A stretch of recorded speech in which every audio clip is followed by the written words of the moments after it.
Hello friends, वैदिक मूवमेंटमध्ये तुमचं स्वागत आहे।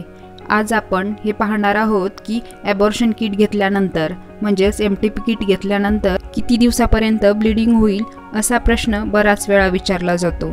तसेच मागील व्हिडिओमध्ये आपण एमटीपी किट कशी घ्यावी हे डिटेलमध्ये पाहिलेलंच आहे।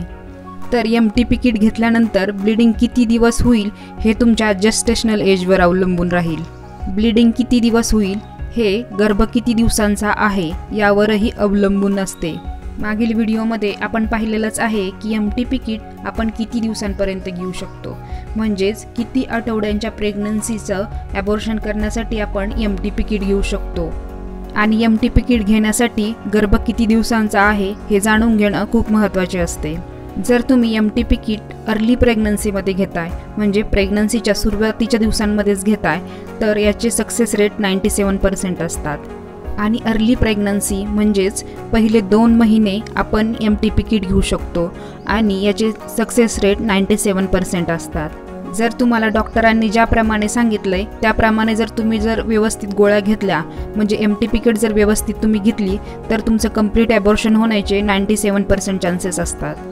काही पेशंटला एकच दिवस ब्लीडिंग होते, पण त्या ब्लीडिंगमध्ये काही क्लॉट्सही असायला पाहिजेत। जर मांसपेशी क्लॉट्स जर असतील आणि ब्लीडिंग जर एकच दिवस झालेले असतील, एका दिवसात 5 ते 6 पॅड्स जर ब्लीडिंग झालेलं असेल तर अशा वेळेला आपण म्हणू शकतो की हे ॲबॉर्शन पूर्ण झालेलं आहे किंवा हे ॲबॉर्शन कंप्लीट ॲबॉर्शन आहे।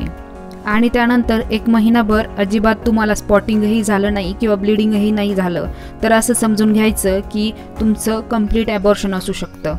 तसेच एमटीपी किट घेतल्यानंतर काही पेशंटला 3 दिवस ब्लीडिंग होऊ शकतं, काही पेशंटला 5 दिवस, त्याचबरोबर काही पेशंटला 8 दिवसही ब्लीडिंग होऊ शकतं। जर 8 दिवसानंतरही तुम्हाला थोडं स्पॉटिंग किंवा थोडं ब्लीडिंग होतंय तर अशा वेळेला असं समजून घ्या की गर्भाचा छोटासा तुकडा तुमच्या गर्भपिशवीमध्ये राहिलेला आहे आणि त्यामुळे तुम्हाला ब्लीडिंग होतंय। कारण आपल्या शरीराचं एक मेकॅनिझम असतं की खराब काही जर शरीरामध्ये असेल तर ते ब्लीडिंग थ्रू बाहेर काढण्याचा प्रयत्न करतं। अगदी 2-3 सेंटीमीटरचा तुकडा जरी राहिलेला असेल तरीही 15 दिवस किंवा 1 महिनाही ब्लीडिंग होऊ शकतं। अशा वेळेला तुम्हाला सोनोग्राफी करून घ्यायची आहे, त्यामध्ये तुम्हाला समजेल की तुमचे ॲबॉर्शन कंप्लीट झालेलं आहे की नाही। काही प्रॉडक्ट ऑफ कन्सेप्शन म्हणजे रिटर्न प्रॉडक्ट ऑफ कन्सेप्शन यालाच RPOC असे म्हणतात।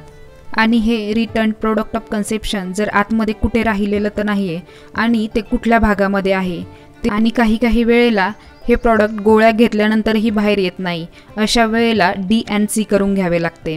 हे सर्व तुम्हाला तुमचे गायनेकोलॉजिस्ट सांगतील। जेव्हा तुम्ही सोनोग्राफी कराल त्यामध्ये सर्व व्यवस्थित समजेल की हे प्रॉडक्ट कुठे आहे आणि किती प्रमाणात आहे, यावर अवलंबून पुढील ट्रीटमेंटमध्ये टॅबलेट्स किंवा मग सर्जिकल ॲबॉर्शन राहील।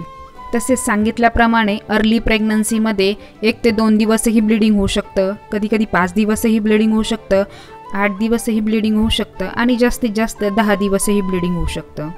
एवढंच लक्षात ठेवायचं की किट घेतल्यानंतर ब्लीडिंग, क्लॉटिंग, त्याचबरोबर मांसपेशीचे काही तुकडेही जायला हवेत आणि हे ब्लीडिंग बंद झाल्यानंतर परत 1 महिनाभर ब्लीडिंग नको व्हायला, म्हणजेच तुमचं ॲबॉर्शन कंप्लीट ॲबॉर्शन झालं आहे हे म्हणू शकतो।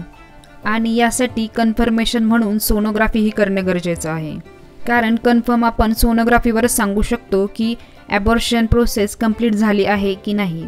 त्याचबरोबर किट घेतल्यानंतर काही वेळेला खूप हेवी ब्लीडिंग होतं आणि हे चान्सेस शक्यतो जास्त दिवसाची प्रेग्नन्सी असेल तर असे होते।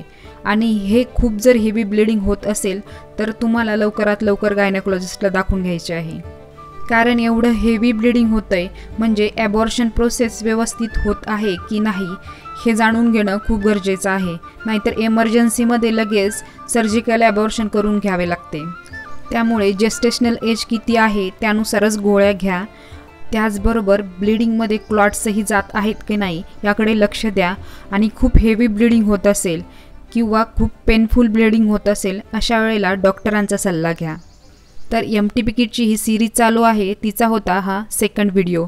तर असेच नवनवीन व्हिडिओ जाणून घेण्यासाठी चॅनलला सबस्क्राईब, लाईक आणि शेअर करा। आणि तुमचे जर काही प्रश्न असतील तर कमेंट बॉक्समध्ये नक्की टाका।